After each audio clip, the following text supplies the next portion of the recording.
The older I get, the harder it is for me to get through a gallon of water a day like all of my trainers have ever recommended. I get through maybe half a gallon and then I just feel full. I can't get the other half down before the day is over. But given today's temperatures and the fact that I'm out for a jog at the height of the sun here at about 1:30 p.m., I just might get through the whole gallon before the jog is even over. Anyway, it's June 21st, and regular viewers will identify that as my fitness anniversary from all the way back in 2010. So I'm out for my anniversary jog. After the jog, I will be back to talk about some of the plans I have for the next 10 days leading up to July and the 100 days leading up to my 50th birthday. So we're in the middle of the road to 50. We're in the middle of the 20. We're just in the middle of all kinds of little goals and sub-goals that I have for myself. I'll keep track of all those details. You don't need to worry about that. Just join me as I go for a jog, and then as we look into the rest of my year as a 49-year-old before time runs out.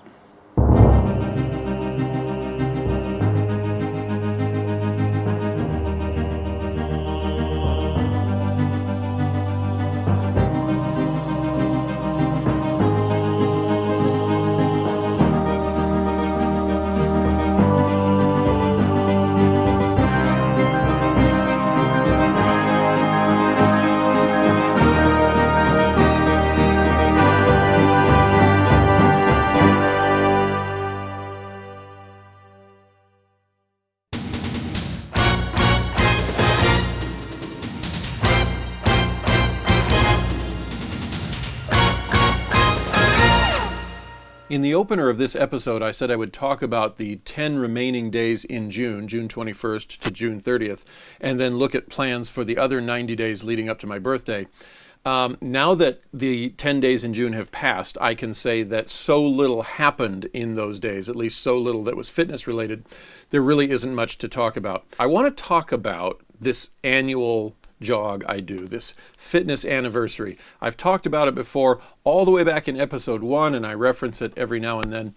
But I want to spend this episode just going into a little more detail about what happened back in 2010. In the summer of 2010, my friend Dan Ward got his personal trainer certification, and at that point I had been sort of stumbling about on my own for 2.5 years. So I went out on a limb, contacted him and said, what would you say to a small short-term weight loss goal? Or you just, I may have framed it as weight loss, I may have said physical fitness in general, I don't remember.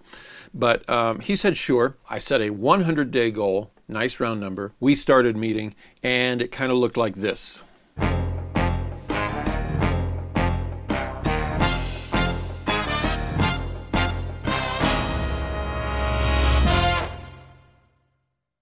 Well, before we even bring Dan on screen, here's me in mid-June at the start of the video series at 270 pounds. And there is the old bathroom scale that I used for this video series. I think my wife brought that into the family before we got a digital one. And this was also the time that I learned not to hand my wife the video camera when I am standing naked in the bathroom. No, honey. Stop. My first sit down with Dan Ward was on day 2 of the 100-day period. We had a talk about what would be going on, and then we started doing what would be going on. And the first thing we did was head out to the local middle school track where he put me through my first Rockport walk test. I've talked about that before. You walk as fast as you can for a mile. You do not break into a jog, you walk. Then we spent the evening doing some flexibility tests and some basic strength tests like push-ups and sit-ups, and there may have been more, but I think that's all I have on camera. And he also did some measurements as a rudimentary way of evaluating my body fat. At that time, I already had a membership to the Redmond Athletic Club, so I did get plenty of workout footage.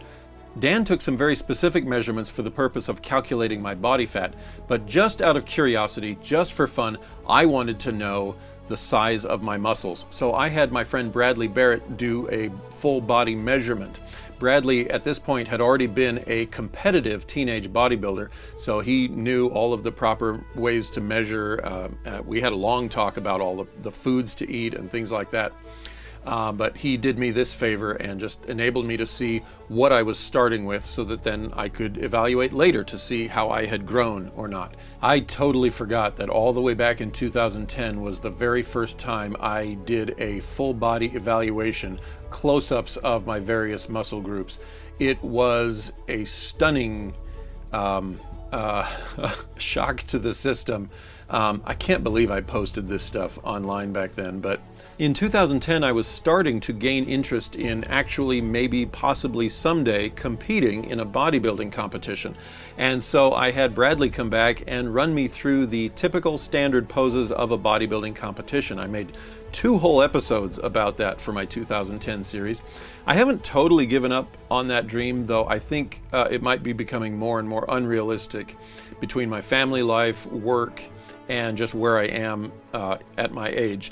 I totally forgot about this opportunity. Dan Ward connected me with a friend of his, Eric Zamboni, who is a medical doctor, and he tests body fat, body composition through an electrical method where you run a small amount of electricity through the patient's body. Based on the reaction of the electricity coming back to the sensor, it would calculate how much body fat I had. And then the summer wrapped up. I had been jogging most of the summer, and so I have footage here of my jog times. In June, my first mile was 13 minutes and 30 seconds, and in September, my first mile was all the way down to 10 minutes 45 seconds. My push-ups with Dan got me into the 80th percentile of all males my age around the world. Got a little bit more flexible, lost a few inches, and then it looks like I did lose 8 pounds on the scale from day 1 to day 100. Along the way, I got valuable encouragement and motivation from some of my friends, including Josh Cordell and Aaron Dickinson, and my first daughter Abigail even made an appearance. With all of it wrapping up on September 29th, 2010, my 36th birthday. Which brings us to June 21st of this year, 14 years later. And what I will do is play the footage of the entire first mile of the Anniversary Jog non-stop, just to give you a little bit of a feel of what it's like to be out there in the heat, working away, trying to get it done, how long it takes. You can see I brought a gallon to drink from, and then I brought a pitcher to pour over my head. And now I am approaching the finish line. I am preparing my watch and getting ready to head out on my annual jog. So we'll get a timer up on screen and we will follow along. Here we go. This is so exciting, especially this part right here where it takes me now over a minute to get back around where the camera can see me. So during this time, let's talk about everything else that happened on June 21st, which isn't a lot, but I was enthusiastic at the time. First of all, there was a full moon. And so that just, to me, was cool, and I had to get this shot.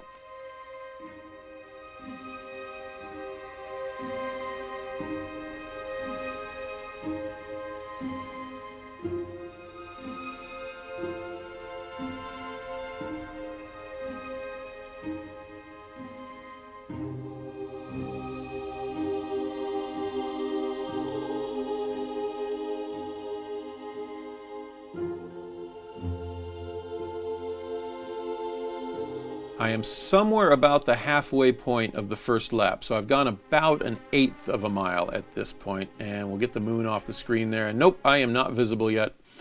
I'm over there somewhere.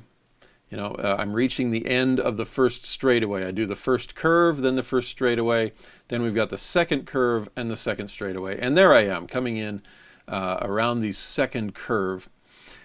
Obviously, the first lap of any time that I go to the track is when I'm the most energetic, the most energized. So that is almost always the shortest lap of my jog. Sometimes, if the night is cool enough and I've got the energy, I'll slow down toward the end, and then for the very last lap of the night, I will sprint to see if I can make that the fastest lap. In this heat, I had no desire to sprint at the end. I'm trying to remember as I watch this. I haven't even looked ahead. I don't remember if I actually jogged the whole thing or if at points in the first mile I slowed down for a walk, because there have been years that I've done that. It's just been exhausted. But the first lap comes in at 2 minutes 8 seconds. You saw my left hand drop there. That's just so that when I watch the footage later, I actually know the moment that I crossed the line to finish the lap. Okay, while I'm going around again, early that morning, I did shave completely, figuring that I would want to take progress pictures and kick this whole thing off right. And yeah, I'm trying to remember the very first time I did a full body shave was in November of 2011. Because I wanted to start taking progress pictures where I could see every little improvement with no hair in the way. The very first time I ever tried it, I was a teenager, and I shaved from the neck to, the waistline, the uncomfortable area. This is becoming TMI. Let's hope I come around that corner really, really soon. You can see now, though, I've already slowed down.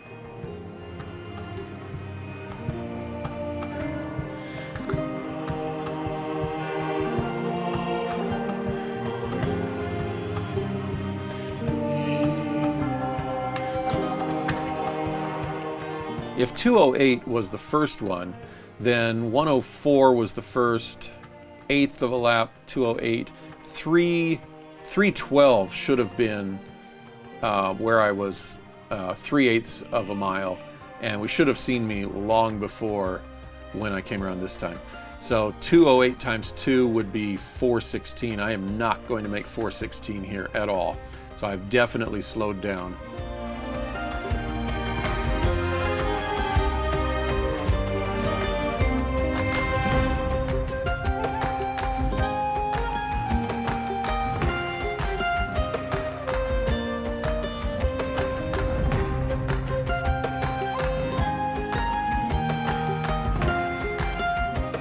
It was a hot day. It was a very hot day. This, however, I will say, for many years in a row, something strange happened on June 21st. I'd go out for a jog at the track, my anniversary jog, and it would be awful.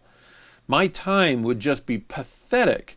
This is one of the best, if not the best, anniversary jogs that I've had in years. So coming up on the second one at 4:37, and off I go for the third lap. I think you can kind of see my head getting red. My whole body there just said, I'm already tired. So moving on, I did a weigh-in in the early morning hours of June 21st, and it turns out that was the last weigh-in for that healthometer scale. This is the third one I've owned since 2011 anyway. They're $30 scales at Walmart. They're not meant to be scientifically accurate to the fraction of a pound and last for years. So I'm not disappointed with them. That is not a product review to say, oh, we had to get rid of that one. It had reached its end, and I could tell because every time I stepped on the scale, I was getting a different weight. Sometimes off by over a pound, over 2 pounds. Now, it will sometimes give me a variation as high as half a pound when it's working right. The fact that it was just so all over the place said to me, that's it. It's time to get something else. Now, my wife, for her weight loss, had gone and gotten another scale. As I record this, I don't remember the brand, but hers is a bit more reliable. So I have officially switched over to that new scale. And as you can see there, the kickoff weight for this 100-day program was 224.8 pounds. Now, that may not have been entirely fair simply because I was taking that weight early in the morning. You generally want to weigh in after you've slept and after you use the restroom for the first time in the morning. That's when your weight will be at the lowest. And if you consistently weigh in at that time every day, you'll get really the most accurate assessment and be able to see long-term how your weight is going, whether you're gaining or losing. But 224.8 was a bit high, but that is the weight I put on my weight graph. It did produce a spike on my weight graph. I'll talk about that sometime as we review the year. But here I come back around for the finish of lap 3, and I know me, I can tell from looking that I am ready to quit. That is not how I jog when I'm feeling fresh and invigorated. We finish at 7:09, maybe 7:10. I'll have to stop that and do a frame-by-frame photo finish to see exactly when my hand came down. We'll call it 7:09 as I'm recording live. And off I go to do the 4th lap. So while I'm on the 4th lap, let's take a look at the progress pictures. I did a short version of the slate of progress pictures. This is a version that I've often done just in my bathroom to save for later. It's not the full, all the posing shots. It's not in a posing suit. I just got some relatively modest underwear and did a front view, relaxed and flexed, and then a side view relaxed and flexed. And that's because, you know, flexing can be subjective. Am I flexing as hard this time as I did in the last progress pictures, etc.? So if I totally relax, if I just let that abdomen hang out, and my word, that's disgusting. If I relax all the muscles, then I feel like that assessment is just more objective over time. There's no question that I'm standing up with using no muscles whatsoever and just letting it all fall out. As I was starting to say that sentence, I didn't want to say it, but it's true. That has got to go. Sometime soon, that has got to go. Okay, but anyway, there it is. Oh, and then I do a back double by just because that right now is my favorite pose. I think I like what I see in the back. I like what I see in the calves. I like what I see in the legs, in the arms. It's not often we confuse our legs and our arms, but I just did. And here I come, ready to finish up the 1st mile. It looks like I did beat 10 minutes because at a jog, at even a slow and rather fatigued jog like what you see here, it does not take me 1 minute to go from the start of the straightaway to the end of it. So we'll keep an eye on it here. I know this is exciting. If I had a Hollywood special effects team, I'd CGI in a large crowd cheering me on. But I don't, so I won't. So coming to an end here, we get... I'm out of things to talk about. I see, this is why I would not make a good sports commentator. There would be long stretches of silence. Coming in at 9:40. We're calling it 9:40.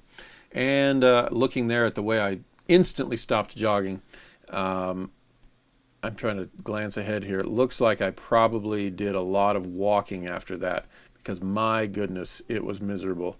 I probably switched to a half and half. I see here on lap 5. I am jogging toward that finish line, but then I'm stopping, getting some water. I don't always carry it with me because obviously I can't jog with a gallon of water in my hand, so clearly I decided to just walk most of that lap. And on it goes, and we're running out of time. So I will leave it there and say that's basically all that happened on this year's anniversary. I didn't get to the gym. There are nights I would get to the gym, but it was so hot that day and I had so many other things to do anyway. I called that my official exercise for the day. Ended the day pretty satisfied, really, with a jog that came in under 10 minutes, or a mile that came in under 10 minutes. Not unhappy with that. Could be better. And so that is actually also pretty typical of my June 21st. Again, sometimes it does include a workout at night. This year it didn't.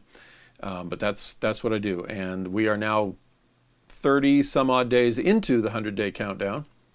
And I will talk about that on another episode. Thank you for watching. I hope that was somewhat kind of entertaining and informative.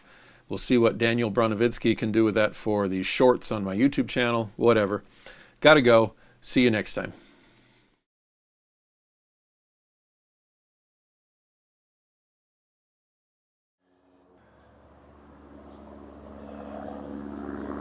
Ow, this is not comfortable. This was not meant to be sat on. This was meant to be climbed on by little kids. It's just, I'm gonna have to pretend like it's fine. Here we go. Another airplane? No, that's the same airplane. Oh, God.